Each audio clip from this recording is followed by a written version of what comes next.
Foi aprovado em primeira votação na Câmara a redução da maioridade penal de 18 para 16 anos para crimes hediondos como sequestro, estupro, homicídio doloso e lesão corporal seguida de morte. O texto segue para a segunda votação, que pode ser ainda nesta semana. Sobre a manobra que assegurou a aprovação da redução e as consequências dessa possível mudança na Constituição, a gente conversa com o advogado e professor da Unesp, Carlo Napolitano. Carlo, muito obrigada por sua presença aqui no Unesp Notícias. Eu que agradeço mais uma vez o convite, Larissa. Carlo, eu queria começar perguntando sobre a manobra que garantiu a aprovação. No dia anterior, esse texto foi rejeitado e no dia seguinte ele foi aprovado com algumas alterações.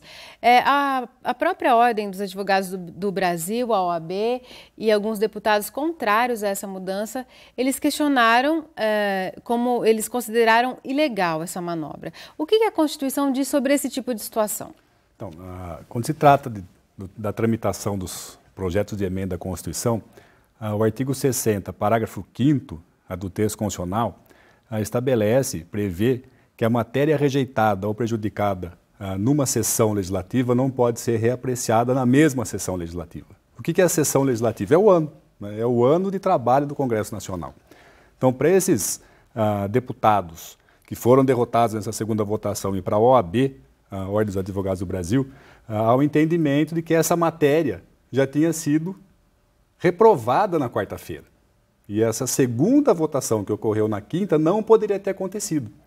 Então, eles estão se apegando a esse texto da Constituição, ao artigo 60, que trata do processo de tramitação das emendas à Constituição, e especificamente nessa questão que matéria rejeitada não pode ser rediscutida pelo Congresso Nacional. E o presidente da Casa, o Cunha, que fez essa votação na sequência, o que ele argumenta? Ele argumenta que era um outro assunto, né, que era uma outra matéria, não é? Que havia um rol de crimes sujeitos a essa redução maior do que o aprovado na quinta-feira. Na minha modesta opinião, a matéria é uma só. Né? O assunto se tratava da redução ou não da maioridade penal. Né? Então, ali é uma questão de interpretação do texto, não é? E ele interpretou de forma diversa essa minha percepção e reencaminhou. Ele tem essa prerrogativa como presidente da Casa de colocar os projetos em votação, e foi o que ele fez, sob o risco de ter essa votação anulada pelo Supremo Tribunal Federal, se for o caso. Tem uma outra questão que coloca em xeque até a apreciação desse texto, que seria de que a redução da maioridade penal é uma cláusula pétrea. E como cláusula pétrea, ela não poderia ter sido votada. Explica pra gente o que é isso. Então, o texto constitucional é um texto que se propõe ser duradouro, no entanto, não imutável. No entanto, alguns assuntos que estão previstos no texto constitucional, eles são considerados como sendo imutáveis, ou seja, eles não podem ser modificados. Essas são as cláusulas pétreas ou cláusulas petrificadas, né? São pedras ali no texto constitucional que não podem ser mudados. Isso também está no artigo 60 da Constituição Federal, dessa vez no parágrafo 4º, que fala que alguns pontos do texto constitucional não podem ser alterados, né? O sistema federativo, a separação de poderes, o direito ao voto direto, secreto, periódico e universal e, no inciso 4, a questão dos direitos e garantias individuais. A grande questão reside aí, se a redução ou não da maioridade penal configura um direito e uma garantia individual. Onde estão previstos os direitos e garantias individuais? Estão previstos no artigo 5º da Constituição. Tem um rol lá enorme de direitos e garantias individuais. A questão da maioridade penal não está lá. Ela está no artigo 228 da Constituição. No entanto, o artigo 5º, que trata dos direitos e garantias individuais, ele prevê no seu artigo 2º que nem só aqueles direitos previstos no artigo 5º podem ser considerados cláusulas pétreas. Numa atividade de interpretação do texto constitucional, é possível você identificar outros direitos e garantias individuais no texto.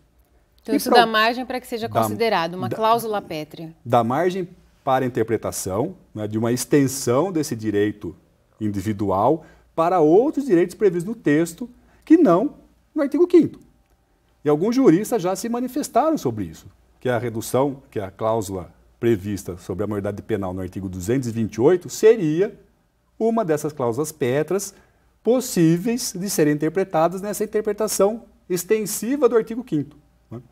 O Supremo já se manifestou em outras oportunidades a respeito dessa extensão, considerando alguns outros pontos do direito constitucional como sendo direitos e garantias individuais.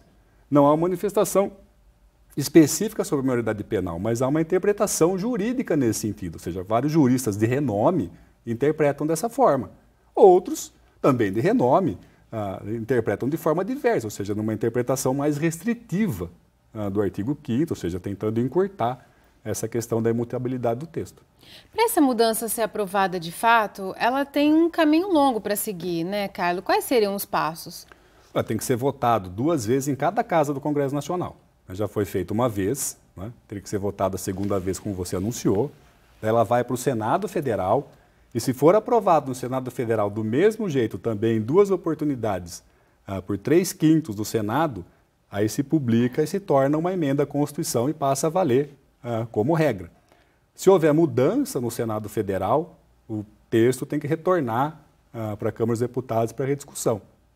Ele não passa por sanção presidencial? Não. Em relação às emendas à Constituição, aos projetos de emenda à Constituição, não há essa previsão de sanção presidencial. O processo legislativo termina no Congresso Nacional e é publicado também pelo Congresso Nacional. Carlos, falando agora sobre o mérito dessa questão, muitos deputados se apoiam no fato de que a população brasileira é favorável à redução da maioridade. Pesquisas de institutos particulares dizem que até 87%, 90% da população é favorável. Mas, na sua visão, houve um debate amplo e restrito sobre esse tema para que esse argumento seja usado de que a população é favorável, por isso nós vamos alterar essa maioridade? Então, na minha impressão, o Congresso Nacional jogou com a torcida. Não é? Ele, se aproveitando desse dado numérico de que a maioria absoluta da população brasileira deseja a redução da maioridade penal, eles acabaram tomando essa decisão, mesmo aí de uma forma atabalhoada, de colocar em votação, mesmo não tendo a certeza se pode ou não. Mas eu também entendo que não houve uma discussão profunda sobre isso. Acho que a discussão foi rasa, foi superficial, até por essas questões que a gente está colocando aqui, de ser ou não uma cláusula pétrea. Talvez os próprios congressistas tivessem que ter um cuidado maior e um debate maior a respeito disso, para que o próprio parlamento pudesse fechar uma questão acerca ou não da cláusula pétrea. Não teve uma discussão entre a sociedade, não é? Não, de fato não teve. Assim, o que eu vejo como cidadão é que até houve uma campanha, não tão explícita, mas talvez velada, até dos meios de comunicação de massa, de tentar aproveitar algumas notícias que envolviam menores praticando crimes, e aí reforçando um pouco esse anseio ou essa compreensão da população em relação à redução da maioridade penal. Caio, para a gente concluir, qual que é o princípio que está por trás da criação de uma lei? Por exemplo, no caso da redução da maioridade penal, é evitar que o menor seja...